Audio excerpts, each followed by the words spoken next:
Hey, it's Walt with mycameragrip.com, and we're ready to start measuring. Our camera grip. But first, I want to do a little bit of housekeeping. So back when we entered like our camera make, we were able to choose from one that's already there, and we already got kind of the majority of camera manufacturers listed there. But if you've got like some Russian camera or something, you can say my make isn't listed. You can put in the name and hit save, and it'll add it to the list. Let me see. Okay, yeah, and then also we've got these help sections over on the right. If your screen is narrow, you can hide the instructions, and then you'll just see the data entry fields. And then if you want to see the instructions, just whatever field you're on, I hit the blue question mark next to it, and you'll see the instructions that go with that field. Yeah, so we'll show the instructions here. The one thing about showing the instructions over here is they show that part, but they also show kind of more general information, including a link to the videos that I'm making right now. Okay, so I think we're ready to go here. So let's go to camera grip. And it says X location where the grip begins. This grip has kind of a pad on the front. I don't know if you can see that sticks out. We're not going to include that in our measurement here. We're just going to go to like this point right here, where the actual grip itself starts projecting out in front of the camera. So again, we'll take our calipers, snug them up on the left side of the camera, and then the right caliper, we'll put it right there about where that begins. So we've got 90, so we'll put in 90 for that. And then Y location where the grip begins. And a lot of cameras, it's just going to be the front of the camera. So if that's the case on your camera, you can just leave that blank. On ours, we do have that kind of pad that sticks out in front. So we'll need to measure that so that our grip doesn't kind of come back too far. So we've got that measured, and we're looking at about 28.5. We'll call that 29 and give ourselves a little bit of room. So 29. And next is rightmost point of the grip. And again, like this grip sticks out, so we need to measure that. If it was flush with the side of the camera, we could just leave that blank. But here we measure that. And again, we've got 115.4. We'll call that 116. And again, just to give ourselves some breathing room there. And then Y location of the rightmost point of the grip. So we're talking about the rightmost point of the grip here and the Y location of that. So we'll bring the calipers in, and let's kind of measure. This is kind of icky. There we go. We can put this against the back of the camera. Measure this up front, and I don't mind being a little short on this one too. Again, because we want to leave room for the grip. So we'll call that 15. 15. Oops. 15. Okay. And then the next is frontmost point of the grip. So here we're measuring how far the grip sticks out from the back of the camera. So back of the camera, frontmost point of the grip, and 33. Yeah, 33 sounds good. And then next field is X location of the frontmost point of the grip. So X is measuring from the left side of the camera and to the frontmost point of the grip. So right there, we're looking at about 95 millimeters. X location, 95.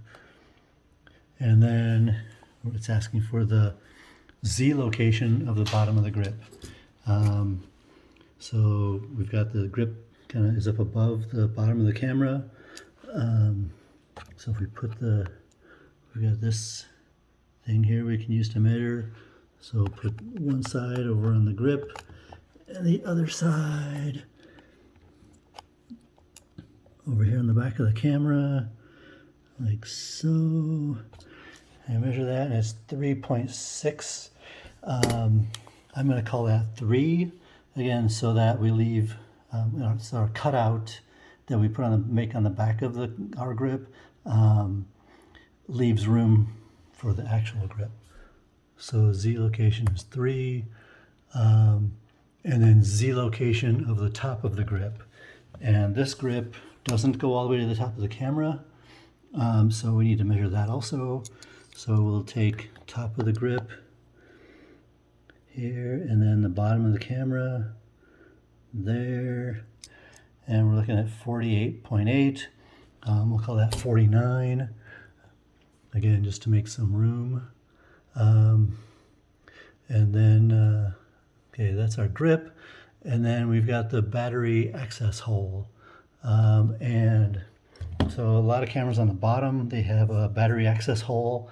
If not, if yours doesn't have that, you can just uncheck this and blow right past that.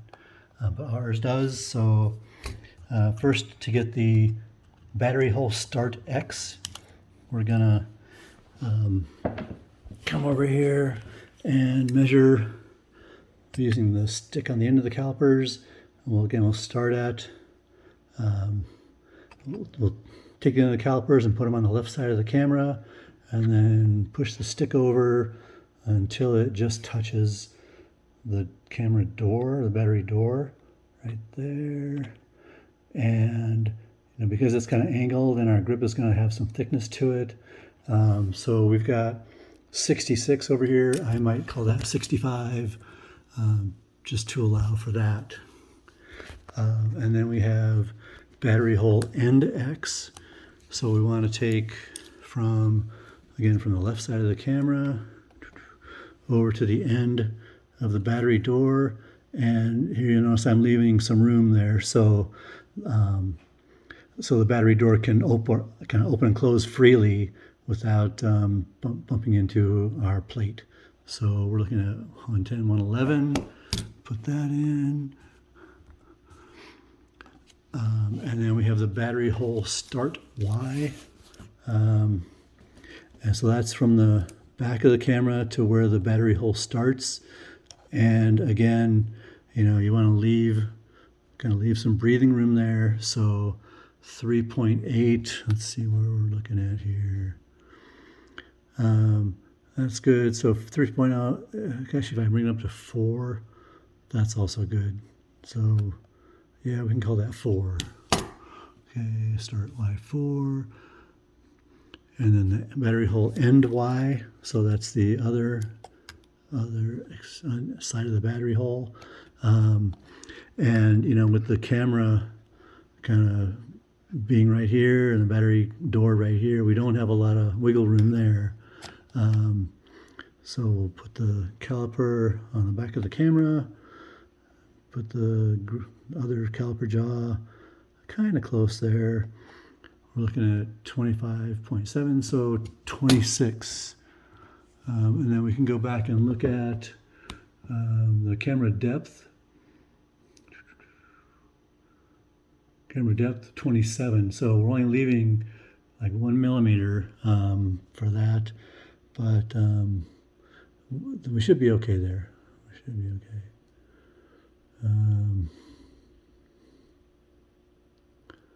Okay, and then the battery, now next we have the battery hole right front X radius. So right here, this is the right front corner of the battery hole.